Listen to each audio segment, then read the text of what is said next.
Alam mo ba na unti-unti nang natutuyo ang ilog Euphrates at napakalaki na ng diferensya niya mula nung ito po ay nagsimulang bumaba.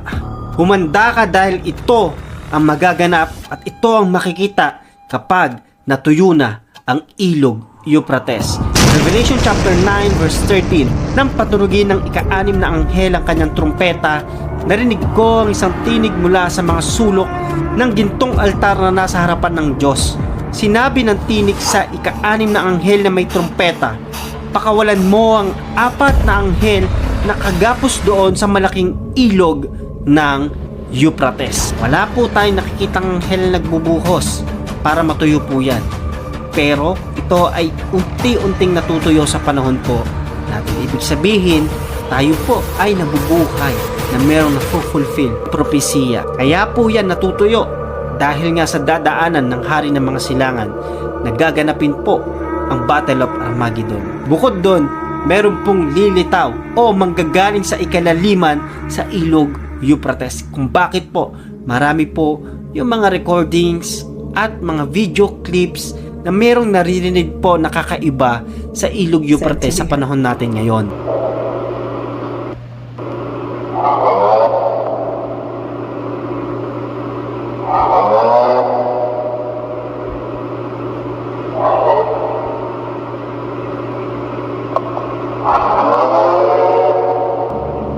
Ito kasi yung magaganap once natuyot na ang ilog Euphrates. Verse 15, kaya pinakawala ng 4 na anghel na iyon.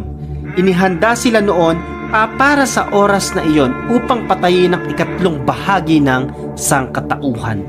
Narinig ko ng bilang ng mga hukbo nilang nakasakay sa kabayo ay 200 milyon. 4 na fallen angels na maglilid po upang puksain at kitilin ang 1/3 ng population ng tao sa buong mundo. Hindi lang selective countries, hindi buong mundo po ito. Ikaw, symbolical ba o literal na papakita yung 4 na fallen angels na ito? Kasi kung di mo papapansin, ang mga fallen angels na ito ay matagal nang nakagapos sa kailaliman, sa abyss, para sa propesiyang ito na kapag natuyo na yung ilog Euphrates, sila ay magpapakita na. Literal nga ba na magpapakita ang 4 na fallen angels na ito?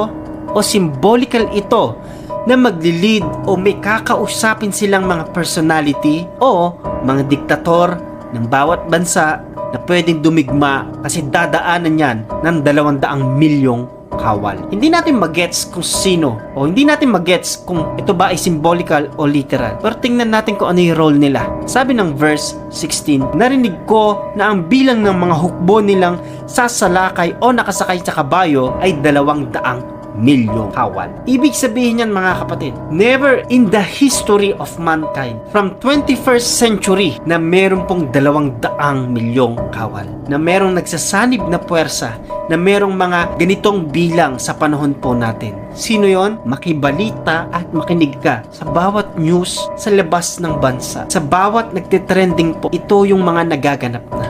Kuha ko na siguro yung attention mo kapatid, na kung matagal ng panahon itong hinihintay, panahon natin ngayon, to ay piniprepare na. Or pwedeng prepared na kasi dadaanan na yan ng 200 milyong kawal. Yung ilog Euphrates, kung bakit natutuyot na. Ngayon, may mga pagkakaisa na ang bawat bansa. Kilala mo ba kung sino yung mga yon? Lagay mo sa comment section at pag-usapan natin. Kasi kung isipin natin mabuti yung 4 fallen angels na yan, kung lilitaw po yan, ano ang magiging itsura? Pero, kung yan ay symbolical or hindi magpapakita pero ililed nila yung bawat diktator ng bansa, makikita nyo, kayang pagsanib-sanibin ng puwersa ang mga bansa at makaipon ng 200 milyong kawal. Dahil wala pang arming na italan at ganyan karami sa lahat ng historyng naganap po sa mundong ito. Sa panahon natin, pwede na.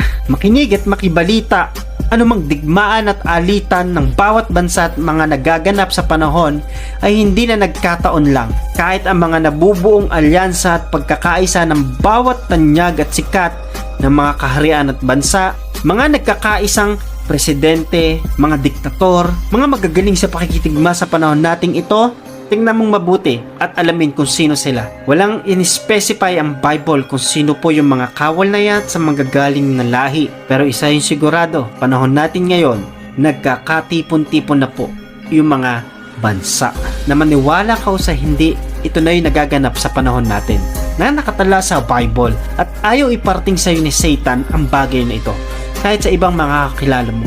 Kaya ito yung duty natin, ipaalam natin sa ibang tao, sa ating mga mahal sa buhay, na malapit nang dumating ang Panginoong Jesucristo. Bago po mangyari ang mga kasuklam-suklam na bagay na ito ang kanyang pangako, darating siya. Makinig kang mabuti kasi ito yung mangyayari. Verse 17, at nakita ko sa pangitain ko ang mga kabayo at ang mga sakay nito.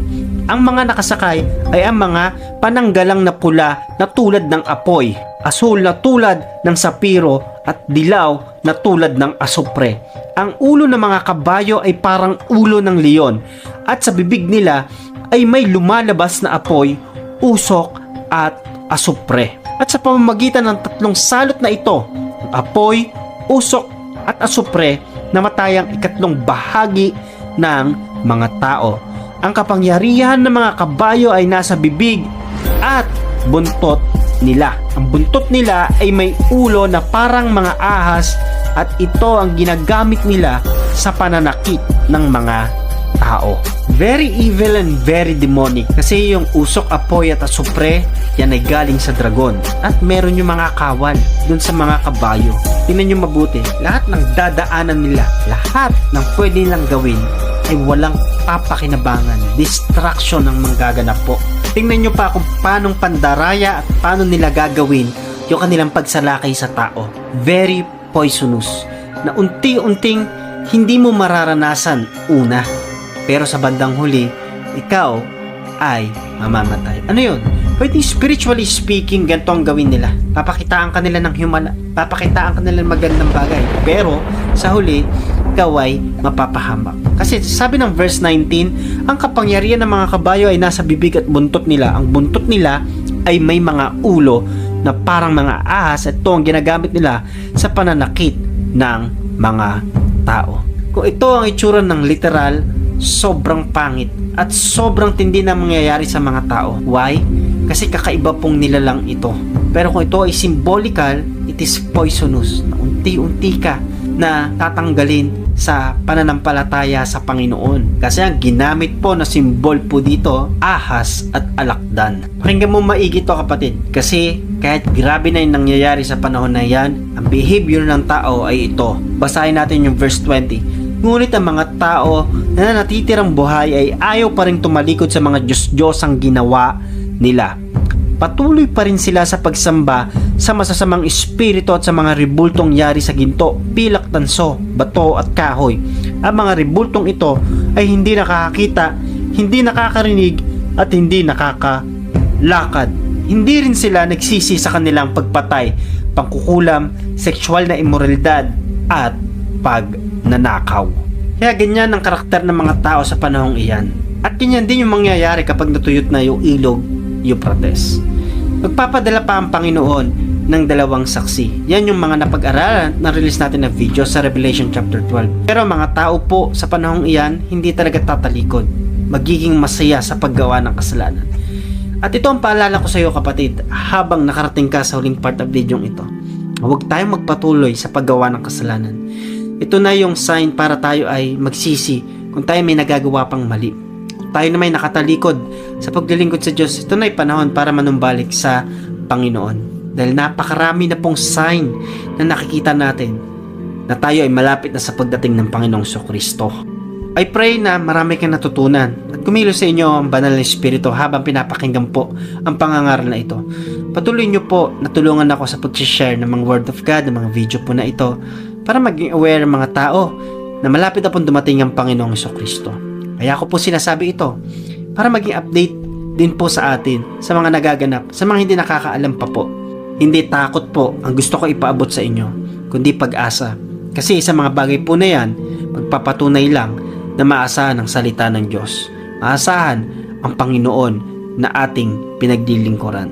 Salamat kapatid kung nakarating ka sa huling part ng video ito. Kung meron kang tanong, let me know in the comment section.